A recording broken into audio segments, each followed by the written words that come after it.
அனைவருக்கும் வணக்கங்க. இன்னைக்கு காலையில சூரியன் உதிக்கும் போதே நம்ம 108 மாமா மீனோட வந்து இறங்கிட்டாரு. எல்லாம் கம்மா கெளுத்தி மீன், உயிர் மீனா இருந்துச்சு. என்ன மாமா துள்ளாம இருக்கேன்னு சொல்லி ரொம்ப தண்ணிய விட்டா வண்டியில இருந்து தவிருமாப்ல அப்படின்னு சொன்னாரு. லைட்டா தண்ணிய ஊத்தி விட்டு சும்மா கிண்டி விட்டாரு பாருங்க. எல்லாம் மொண்டுக்கிட்டு திரிஞ்சுச்சுங்க. 1/2 கிலோ தான் அம்மா கேட்டாங்க. அப்புறம் அவரு 1 1/4 கிலோ குடுத்துட்டாரு. ஏன்னா உயிர் மீன் கிடைக்கிறது ரொம்ப ரேரு. சரின்னு நம்மளும் வாங்கிக்கிட்டோம்.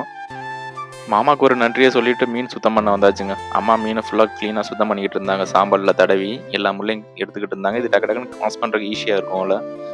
நான் ஒரு சைடு போய் டக்குன்னு வெங்காயம் தக்காளி எல்லாம் எல்லாத்தையும் வெட்டி வச்சுட்டேன். டக்கு டக்குன்னு அம்மாவுக்கு ஹெல்ப்பாக இருக்கட்டும் அப்படின்ட்டு.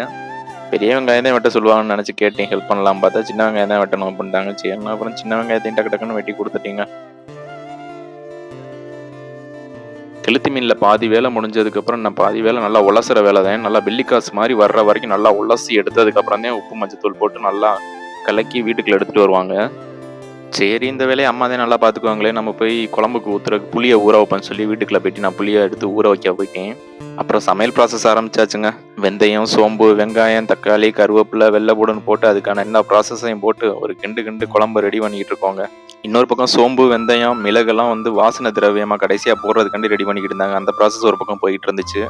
இந்த பக்கம் மீன் குழம்புக்கு ஒரு ப்ராசஸ் போயிட்டு இருக்கு. அட் டைமில் 2 பக்கம் போயிட்டு இருந்துச்சு. ஒரு பக்கம் உலை கொதிச்சுக்கிட்டு இருக்கு. போய் அரிசி போட்டுட்டு வந்துட்டேன் நான். என்னென்ன பொருள் ஆட் பண்ணணுமோ எல்லாமே போட்டு குழம்பு வந்து நல்லபடியாக கொதிக்க விட்டாச்சுங்க. நல்லா குழம்பு கொதி வந்ததுக்கு அப்புறம் தாங்க நம்ம மீன் கெளுத்தி மீன் அள்ளி உள்ளே போட்டோம். எனக்கு தெரிஞ்சு ரொம்ப வருஷமாகவே வந்து நம்ம வந்து கடல் மீன் தான் வாங்கிட்டு வந்து வீட்டில் சமைச்சிக்கிட்டு இருந்தோம். இதுதான் ஃபர்ஸ்ட் டைம் இந்த வருஷத்தில். லாஸ்ட் இயர் ஃபுல்லாக எனக்கு நல்லா ஞாபகம் இருக்குது. இது வரைக்கும் நான் வந்து கடல் மீன் தான் வாங்கிட்டு வந்தேன். இதுதான் கம்மா மீன் கெளுத்தி மீன் வாங்கிட்டு வந்திருக்கோம். கம்மா மீன் டேஸ்ட்டை கடல் மீன் கண்டிப்பாக தரவே தராதுங்க. 1 1/4 கிலோங்கிறனால ஒரு 2 நிமிஷம் ஆச்சு மீன் வந்து ஸ்டார்டிங்கில் கொதிக்க ஆரம்பிக்கிறதுக்கு. அப்புறம் ஒரு 4-5 நிமிஷத்துல நல்லா கொதி வர ஆரம்பிச்சிருச்சுங்க. குழம்பு நல்லபடியாக கொதிச்சிருச்சு. கடைசி ஒரே ஒரு ப்ராசஸ் மட்டும் இருக்குது. ஆல்ரெடி நம்ம வந்து பவுடர் மாதிரி நுணுக்கி வச்சிருக்க வெந்தயம், சோம்பு, மிளகு எல்லாம் அந்த பவுடரை மட்டும் லைட்டாக தூவி விட்டு இறக்கணும்னா நல்லா ஸ்மெல் வரும். நம்ம வீட்டில் வச்ச வாழை மரத்துலேருந்து தலைவாழை இலையை நறுக்கியாந்து அதில் விருந்து போடுற மாதிரி சாதம், மீன் குழம்பெல்லாம் போட்டு ஒரு பிடி பிடிச்சிங்க. சாப்பாடும் குழம்பும் சும்மா தரமாக இருந்துச்சுங்க.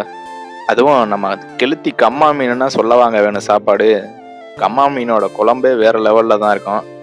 நல்லா வெள்ளை சாதத்தில் சுட சுட போட்டு பிரட்டி அடிச்சும் பாருங்க, வேற லெவலில் இருந்துச்சுங்க. பிடிச்சிருந்தா லைக் அண்ட் சப்ஸ்கிரைப் பண்ணுங்க நம்ம சேனலை. தேங்க்யூ.